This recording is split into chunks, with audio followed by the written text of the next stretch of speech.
What are the symptoms of CPTSD? Since the DSM-5 doesn't yet include CPTSD, I will use the ICD-11.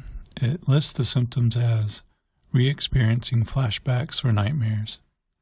Long after the danger is past, traumatized people relive the event as though it were continually reoccurring in the present. They cannot resume the normal course of their lives, for the trauma repeatedly interrupts.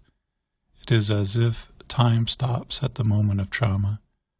The traumatic moment becomes encoded in an abnormal form of memory, which breaks spontaneously into consciousness, both as flashbacks during waking states and as traumatic nightmares during sleep. Small, seemingly insignificant reminders can also evoke these memories, which often return with all the vividness and emotional force of the original event. Thus, even normally safe environments may come to feel dangerous, for the survivor can never be assured that she will not encounter some reminder of the trauma. Judith Herman. With childhood trauma, it's not uncommon to have emotional flashbacks instead of regular flashbacks of a specific event. An emotional flashback is where your mind interrupts a situation you are in and reacts as if you are still a helpless child. You may start to get anxious or angry. It may seem to come out of nowhere, but with time and contemplation, you will begin to understand what scenarios are triggering that response. People become avoidant. They avoid thoughts, feelings, conversations, activities, places, and people.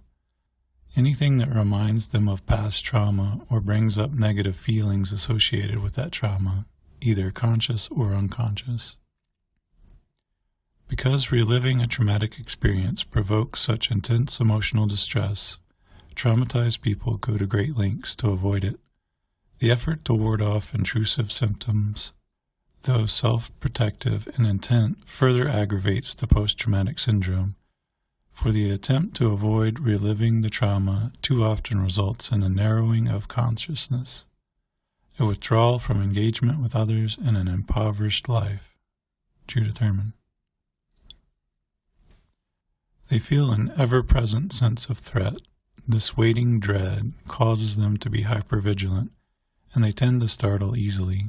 Hypervigilance, or constantly surveying their surroundings for threat, was a survival tactic picked up in childhood. After a traumatic experience, the human system of self-preservation seems to go into permanent alert, as if the danger might return at any moment. Physiological arousal continues unabated.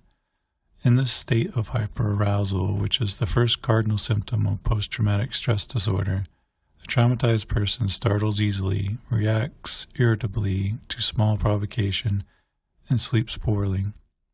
Gardner proposed that the nucleus of the traumatic neurosis is a physioneurosis. He believed that many of the symptoms observed in combat veterans of the First World War, startle reactions, hyper-alertness, vigilance for the return of danger, nightmares, and psychosomatic complaints, could be understood as resulting from chronic arousal of the autonomic nervous system.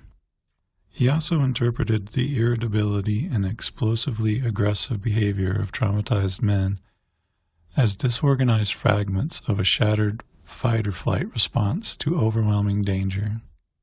CPTSD sufferers have difficulty with emotional regulation.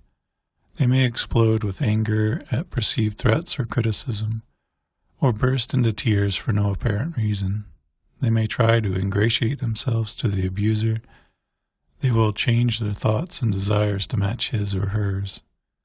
At the other end, and this is where I am, they will shut off their emotions. For me, I saw that showing any reaction would only fuel the anger and rage being directed at me. Life can become so difficult that the only way to bear it is to shut off your feelings. You retreat into a world inside your mind or disconnect from your body entirely. Traumatic reactions occur when action is of no avail, when neither resistance nor escape is possible. The human system of self-defense becomes overwhelmed and disorganized. Each component of the ordinary response to danger, having lost its utility, tends to persist in an altered and exaggerated state long after the actual danger is over. When a person is completely powerless and any form of resistance is futile, she may go into a state of surrender. The system of self-defense shuts down entirely. The helpless person escapes from her situation not by action in the real world, but rather by altering her state of consciousness. Similar states are observed in animals who sometimes freeze when they are attacked. These are the responses of captured prey to predator or of a defeated contestant in battle. Another criteria for diagnosis is a negative self-concept.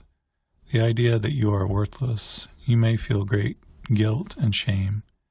You will feel like an outsider to everyone, an alien from space, or a monster or a mutant. Going out in public can become unbearable. The last criteria is interpersonal problems, not feeling close to others or disconnected.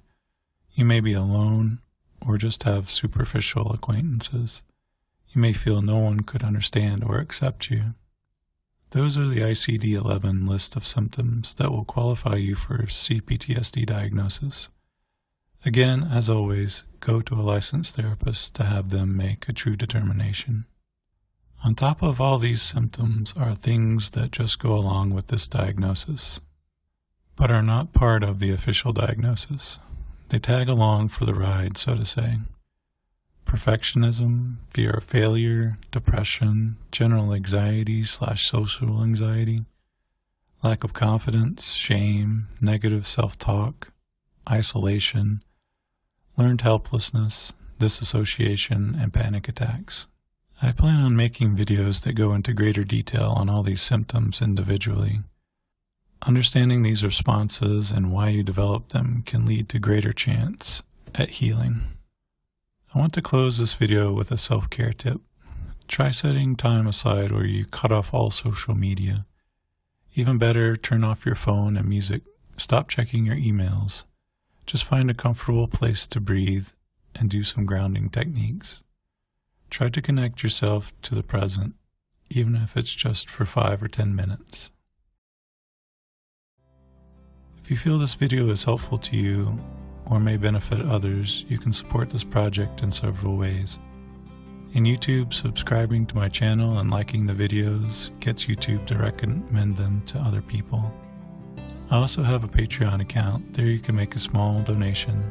I will be adding extra content there as a way to thank everyone.